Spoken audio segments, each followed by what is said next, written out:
بدعتیوں کے ساتھ تعلق اگر آپ نے سمجھنا ہے، آپ اللہ کے نبی صلی اللہ علیہ وسلم کا کفار کے ساتھ تعلق دیکھ لیں۔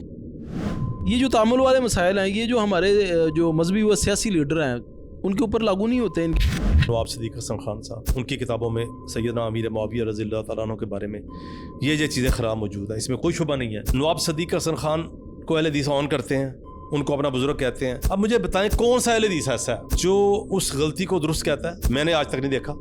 اہل بدعت کے ساتھ مل کے جہاد کرتے رہے، امر بالمعروف و نہی عن المنکر کا کام کرتے رہے۔ اس کی بہت بڑی مثال صلاح الدین ایوبی رحمہ اللہ ہے، جو عقیدتاً تو اشری تھے ہی تھے، جو آج منہجی خرابیاں بیان کی جاتی ہیں ان میں بھی پائی جاتی تھی۔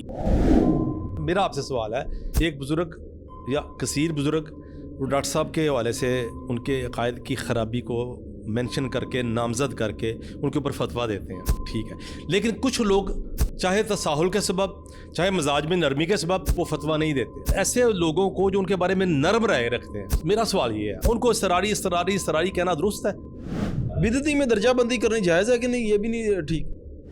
جتنے بھی ہمارے دوست ہیں نا، جو منہج کی چھوٹی غلطی کی بنیاد پہ بھی دوسروں کو فوراً جو ہے وہ نکالتے ہیں، اگر دیکھا جائے نا، ان سے ان کے منہج کو دیکھا جائے تو اس میں یہ عدل نظر نہیں آتا۔